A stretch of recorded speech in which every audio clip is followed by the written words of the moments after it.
मेरे गोविंद ने नेत्र बंद कर लिए और नेत्र बंद करने के बाद आहा पूतना नजदीक आए। सामुंच मुंचालमिति प्रभासणी निसपीडयमाना किल जीव मरिमण विभ्रत नेत्रो चरणो भुजो प्रसिभत्र गात्रा चिपतिरुरोध।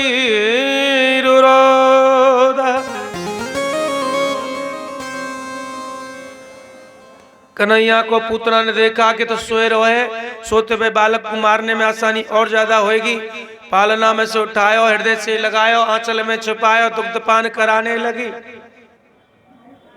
कन्हैया भी माऊ माऊ मुट्ठ मुट्ठ दुग्धपान करने लगे, मानो यशोदा माँ को दूध पी रहे हो। पूतना बोली मनी मन में हलाहल बिस लगो भयो है, एक आधा घड़ी पीवे गो, घड़ी आधी ते आधी घड़ी पीवे को सोई मर लेगो। लेकिन जब दूध दुग्धपान करते करते आधी घड़ी है गई, आधी घड़ी को मतलब है 24 मिनट की एक घड़ी, तो 12 मिनट की आधी घड़ी, 6 मिनट की आधी ते आधी। अब जब आधी घड़ी से ज्यादा कन्हैया ने लगातार दूध पीते रहे तो पूतना ने आंचल उगार के देखो ये मरो क्यों नहीं है। तो कन्हैया मंद मंद मुस्कुरा रहे हैं, ऐसा तो ना बिस गड़बड़ है गो होए। पूतना ने फिर आंचल में कन्हैया को छुपायो। अब कन्हैया अपना खेल दिखाना प्रारंभ करने लगे। ओहो, पूतना के प्राणों को मेरे गोविंद खींचने लगे, स्तन के रास्ते, दुग्ध मार्ग के रास्ते खींचने लगे।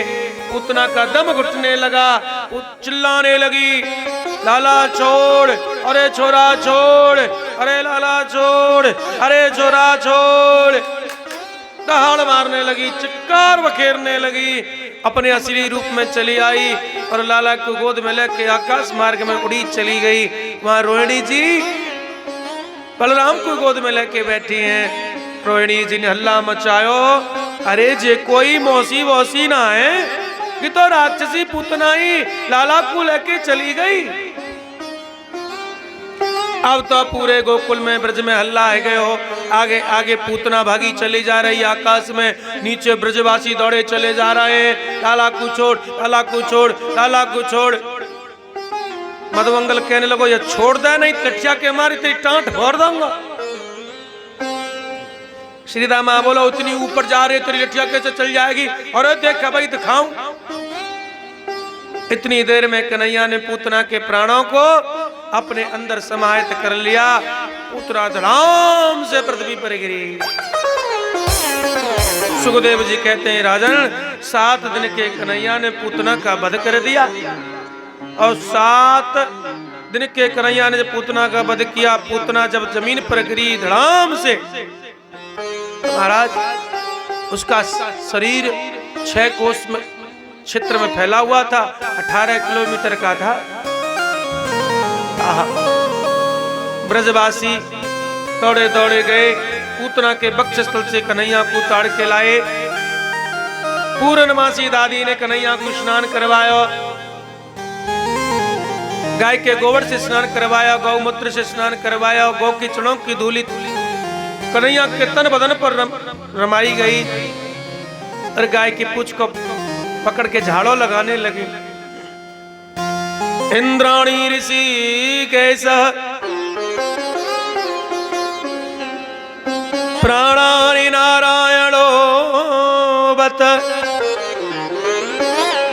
श्वेत दीप पतिश्चित्तम मनो योगेश्वरो बत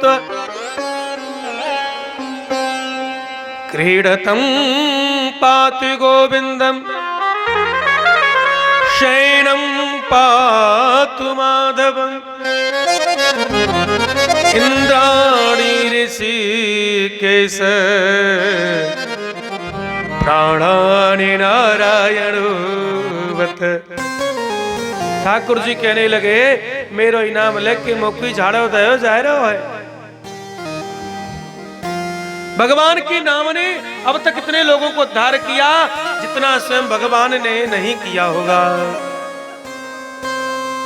कहूं कहाँ लगे नाम बढ़ाए, कहूं कहाँ है नाम बढ़ाए, कहूं कहाँ लगे नाम बढ़ाए, कहाँ कहूं लगे नाम बढ़ाए, राम न सकहि नाम गुण गाए, राम न सकहि राम गुण गाए, राम न सकहि नाम गुण गाए, राम न सकहि राम गुण गाए।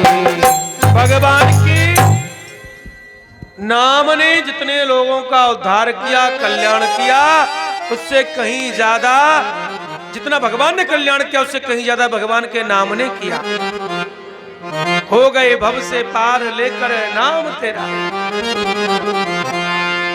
प्रभु मुद्रिका मेल मुखी माही, जलद लांग गए अचिरज नाही।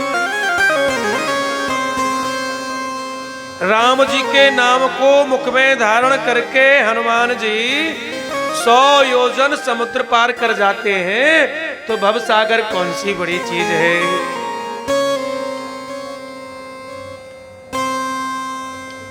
सकल सुमंगलदायक